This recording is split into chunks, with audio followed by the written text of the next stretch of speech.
Welcome to another episode of the Big Picture podcast. I'm Danielle, a principal within Healthcare Advisory here at Ipsos. And today in our podcast, we're going to be talking about nutrition and behavior and long-term health. I'm joined by Becky Balzano, who is a nutrition and health behavior change coach. Welcome, Becky. Nice to see you today. Hi, Danielle. So fantastic to be here and be on the podcast with you.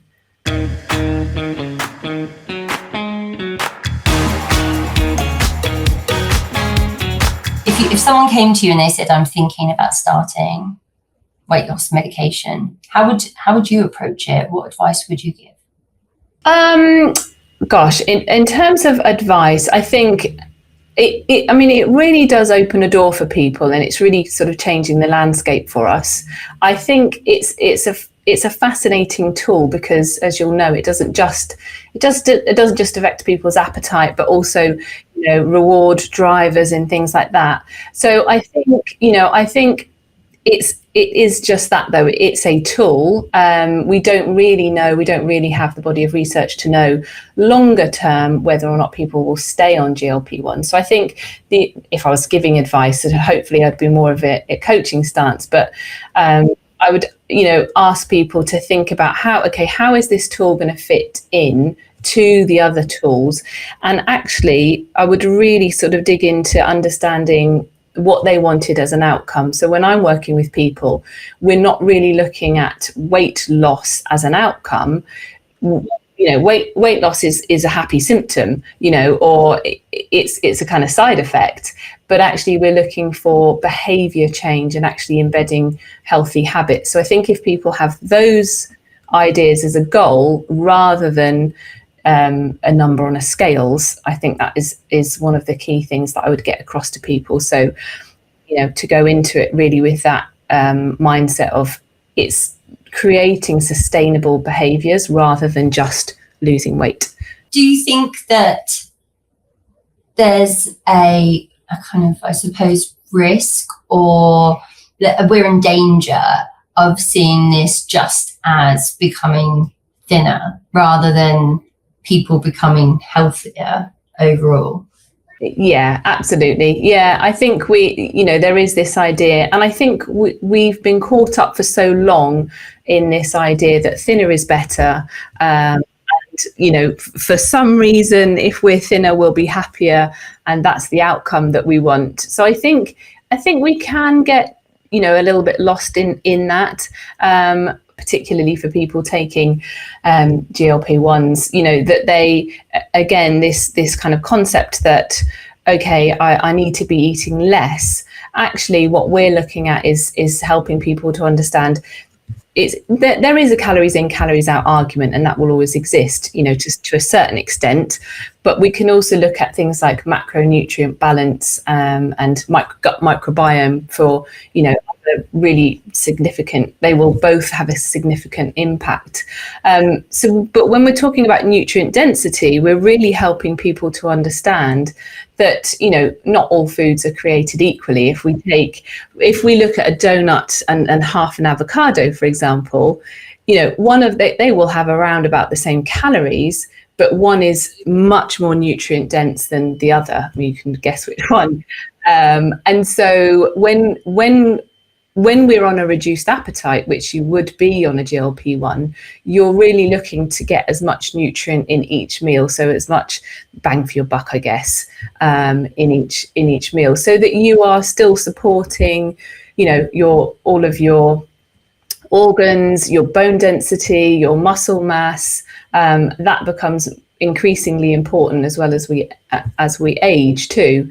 So you'll be looking at making sure that we have enough protein, that we're having a diversity of fruits and vegetables, so that there is a lot of nutrients in that meal. There's lots of color, there's protein and complex carbohydrates and lots of fiber, and so to make sure that people are you can't sort of supplement your way out of a bad diet, and equally, if you can't just cut food down and still maintain your health. It's got to be the right sorts of food. I think that's a really interesting tagline. You can't supplement your way out of a unhealthy diet. I think I'm gonna use that, particularly on my children, probably going forward. One of the things that you've just touched on is around fibre and microbiome. Now, within healthcare, we hear about that a lot, particularly within medical nutrition and around healthy gut, so on and so forth. Do you think it's as prevalent within the kind of conversation around GLP-1s? Not yet. I think it's gaining traction. I think protein is still, the hero of the hour. And, you're seeing, these foods with, I guess you could call them health halos that, protein this, protein bar, and I think we have to be careful that we don't just sort of think of something as healthy because it's labeled, with protein. A protein cookie is still a cookie. One of the things I think I've noticed recently is a shift from kind of GLP-1s and the use of GLP-1s to that maintenance conversation. And that seems to be something which is evolving, as the use of GLP-1s. It was all about starting them, and then it was managing potential side effects, managing that appetite, managing your nutrition and things like that. But then as you move into that maintenance phase, do you think that what you need to do changes? Or based on your experience and the work you do with people, is that where all that foundation of your changing behaviours then comes into fruition? Because I imagine that's when the hard work really starts, is it? Yeah, and what we do see, and certainly lots of the people that I work with, it doesn't continue working, and so some people will, for lots of different reasons, come off their GLP-1, and so unless they have made that shift and changed those behaviours, they often will just go back to eating the same way that they were eating before. If I ask them, people who have just started perhaps, what's different now, what behaviours have you changed, and they will say, well, I'm eating a lot less, so that's great. And you say, but actually your relationship with food is similar. They'll talk about social situations maybe where somebody's bought something and they don't want to say no, they don't want to put those boundaries in, or, well, the football's on, of course, so we're going to be doing this, this and this and drinking lots of beer, and so there is definitely a case, and we're, starting to sort of think about now, okay, how do we help people to understand that the work that they need to do really is sustaining those behaviours after they come off, if they come off.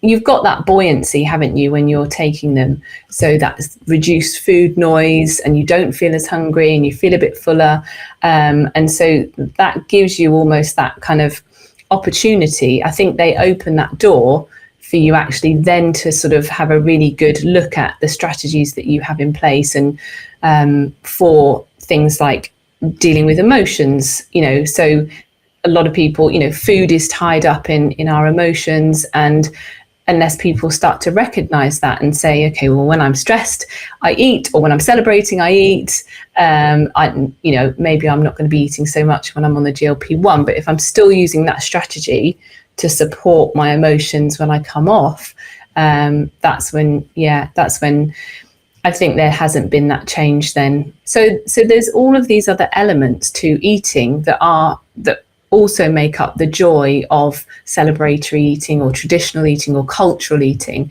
And so when I'm talking to people about, okay, creating your plate, you still need all of those elements there, but also you can pay a lot more attention to the other parts of that. We can still go and watch the football, and cheer in the pub, and have a non-alcoholic, I work with Man v Fat Football as well, a club, and a lot of the guys will say, actually, Becky, 0 Guinness, it doesn't taste any different. And if I'm after a game, I don't even notice, because it's not just that food. And so I think if you're helping people to notice those things, they don't feel that it's such a loss then. Similarly, no foods are completely off limits. So absolutely, you can still have the pint of Guinness or the scone and the cream, but it's not going to be your everyday. We're talking about balance, aren't we? So it's not going to be a scone every day. That's not a balanced diet. Or I might, not challenge is the wrong word, but I might encourage somebody to say, what is the smallest amount of that thing that you can have and still feel really satisfied, or still feel that you're taking part in celebration. Do you think that you can lose weight successfully without exercising, or is movement even more important when you're rapidly losing weight or on GLP-1s? Of course you can lose weight. Absolutely. If you are decreasing the amount of food that the amount of calories that go in, but people taking GLP-1s also lose lean mass if they are not sustaining that. So, and some of the weight will also include other kind of tissue, and not to go into too much of biology. So you will be losing weight. I think it's something like 15 to 40% of their total weight as lean mass. So the reason that we talk about protein, obviously, because it is such an important building block in building muscles, and we do lose muscle as we age. We also talk about resistance training, obviously, to build muscle too, and so that you are maintaining that lean mass as you lose fat. So people will say, "This is great, Becky. I've lost da da da da da." And this is a real case. I was eating 5 pot noodles a day, and now I'm eating 2. But that person, again, going back to weight loss, in my opinion, is not the goal. It's sustainable health. But can you run quicker? Can you run up and down the stairs? Can you lift your shopping? Can you actually reach down to tie your shoelaces? Are you sleeping well? Are you going to the toilet every day? It's all of these sorts of things. So yes, the simple answer, you can lose weight, if you stop eating so much, but you won't. But it's not necessarily healthy in the long term. No, absolutely not. So we do, we're real proponents of movement and again, not just, it's movement, not just for building muscle, but also, cardio, to protect your lungs and your heart. But really, interestingly and more helpful is things like flexibility and balance, especially for older populations, so that if they fall, they can actually get themselves back up again. You can stop yourself falling. We're seeing also brittle bones, osteoporosis, is it? Yeah, or sarcopenia. So we're sort of it's really important for things like plyometric training or impact training, that people are protecting their bone density as well. So we're helping people to look at this holistic picture, whilst the GLP-1 is just that slight support, almost it's almost peripheral, really. It just allows us, whilst they're taking it, allows people the opportunity to sort of dig into the other things, because they're just not as thinking about food all of the time, and wanting to eat so much, and hungry, etc. So have there been any surprises that you've noticed around this new era of GLP-1s? Are your clients asking you or doing things that you haven't seen before? Possibly the surprise might be that it reduces not just the food noise, but also things like alcohol, gambling, things like that. So I think that's a really interesting emerging area, and I think that does surprise people. I think they're possibly more surprised actually in terms of it not working, which we see quite frequently as well. We will see people who've plateaued or who just don't feel well, or they don't like the side effects, so they come off it. It's not this magic bullet, I think, that a lot of people think it is, albeit I think that there is real potential in lots of other areas. I think there's maybe a little naivety and people just think, great, I'm going to take this and it's going to solve everything. One of the things that you said before was like, you can't supplement your way out of an unhealthy diet. Is there a role for supplements, do you think? And if so, what does that look like? Yeah, I mean, I think supplements absolutely do have their place, and typically, the sorts of people that are coming to you to, or starting GLP-1s probably would require some kind of supplementation just by the fact they're probably not eating a really nutrient dense diet. So I think they can really help in that sense. They're not magic, and I think helping people to understand that you can get all of these nutrients generally through a whole food diet is really important. So I think they do have a place. I think we do notice, and there's certain things that that I guess that demographic might be low on, vitamin D, for example, because maybe many of them are not really getting out very much, into sunshine. Maybe, things like iron, so they're not maybe having enough forms of iron because they're not eating sort of leafy greens and, sometimes not eating those sorts of things. So I think it can be useful, but again, it's so individual, and you might hope that maybe they'd had some blood work done previously, and we wouldn't be just kind of blanket advising people go out and get supplements because you don't know, their medical background, etc. But yeah, I think they do have their place. And different times of year, vitamin D is helpful in the winter. And so if you think about when you're in your experience and what you've seen, do you think there's any particular food groups or types of food that are missing among GLP-1 users? Vegetables.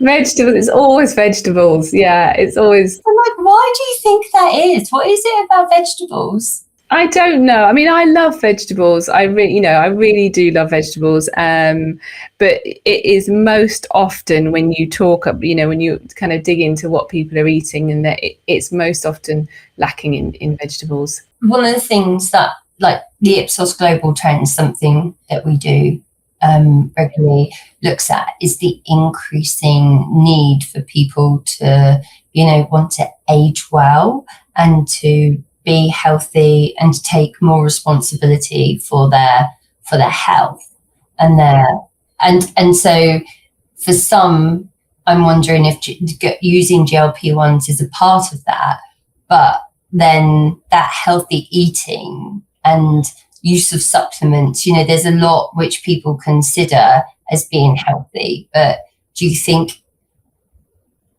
that it is healthy? Like, is there something that you would want people to do differently or to consider doing differently? I think, you're right. I think generally across food, teenagers are definitely wanting to be healthier. And they're much more aware of things like macros. If you said to any teenager, what's your macro split, they would absolutely understand that. And whereas a 60, 70-year-old on GLP-1s possibly wouldn't. So I think you're right. I don't think potentially there's things that they're missing. I think it's probably just missing this idea that it's not really the thing that's changing somebody's health. It's not the GLP-1 that's changing somebody's health. It's the other changes that they're making. it's helping them to understand that if you want to be healthy, you need to adopt all of these other behaviors. You can't just take a medication or a jab. That won't make you healthy. But yeah, I think you're right. I think of my teenagers and their kind of outlook on food. They do get a lot of their information, unfortunately, from social media. But they are thinking about, next stage, things like retatrutide, and maybe they do have a bit of a healthier opinion of something like of GLP-1s. There does seem to be this desire for convenience over, time. Do you think that there's a kind of, that healthy eating versus people's desire for a fast fix, and how you see behavior change and, good nutrition in that? Is it in conflict with that quick fix or that convenience, or can the two work alongside each other? They can definitely work alongside each other, yeah. And I think there's a misconception that eating healthily and having a healthy lifestyle takes a lot of time, and that it's not convenient and it's difficult, and it's just another thing to do. So yeah, absolutely. Teens, the teens will want something quick and easy, or they'll say things like, "Oh, I don't want any of your healthy food, Mum. I just want." There's these misconceptions that, healthy takes a long time, or it doesn't taste nice, or, and yeah, they do want a bit of a quick fix. But I think teens, are probably more impatient. And again, I think it draws back to this concept of, you want this thing, you want to go to the gym, take the medication, take the supplements to arrive somewhere at some point. Like suddenly, this is it, I am now healthy, or I'm now on the front of Men's Health magazine for boys, certainly at the moment. I think that's the driver for a lot of them, and it's kind of helping them to understand that this is a lifelong thing. This is, we don't arrive at being healthy and then stop, so really, is there a rush to get there?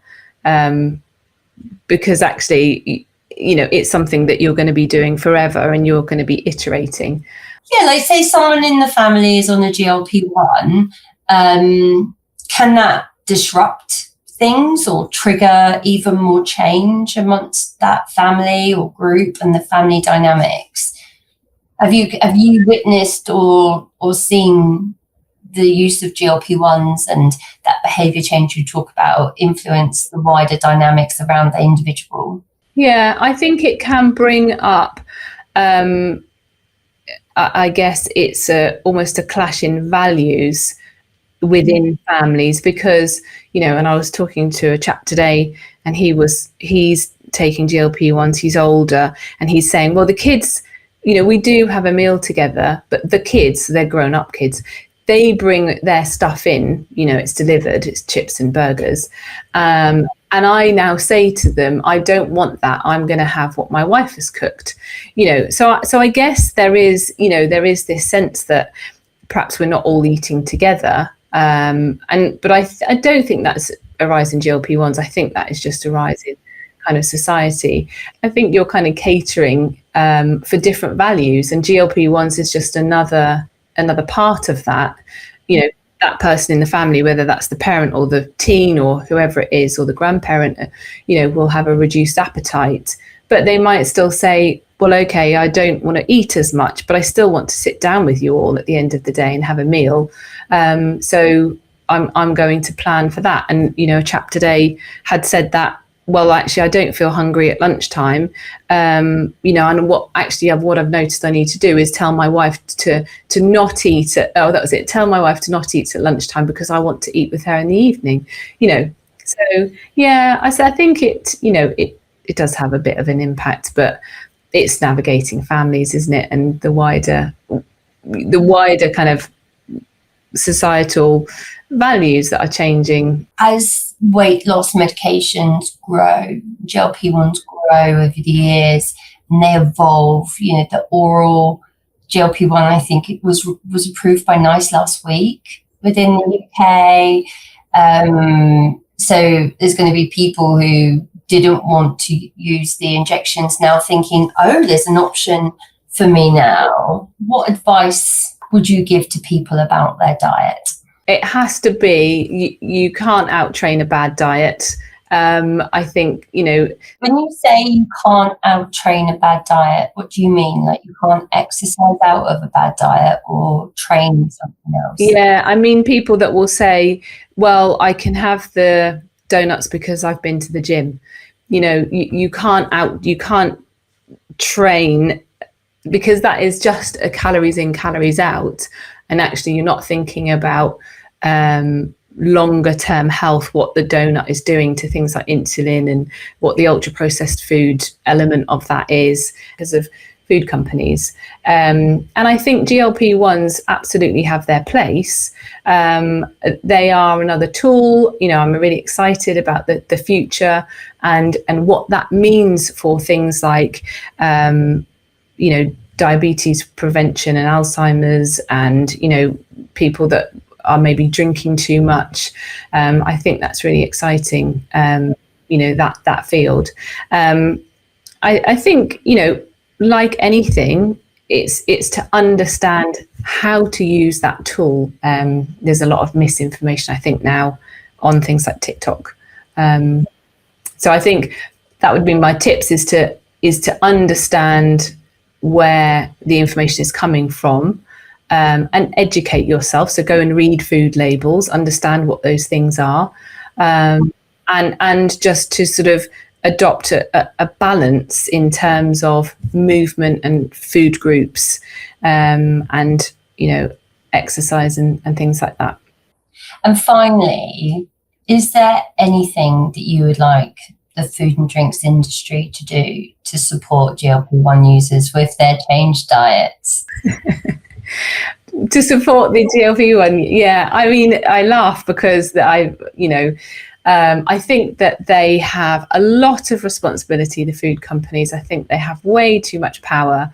I think if there's one thing that they could do, they're probably not going to do this, but I think it is to stop jumping on a bandwagon of the latest food trend to sell a product. So, now they're making protein everything or low fat something or low sugar something.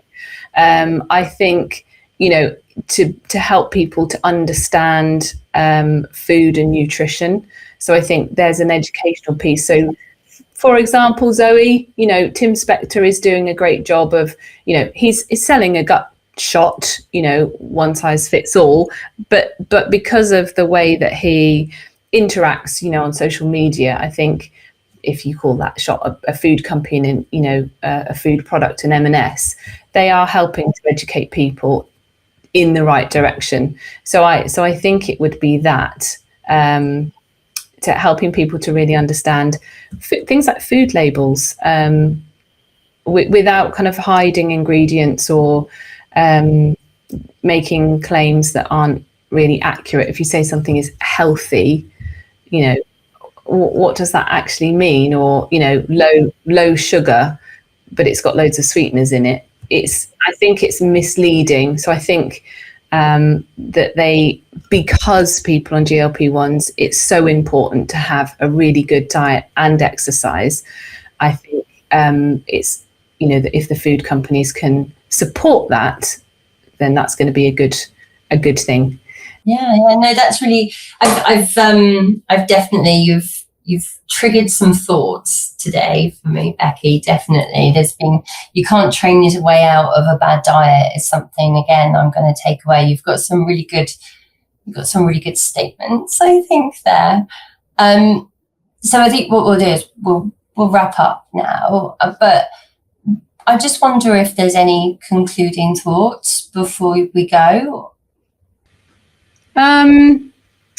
Concluding thought, I guess, with weight loss, I think the best weight loss plan or tool is one that not just helps you lose the most weight, but also one that helps you build the healthiest version of yourself, and educates you.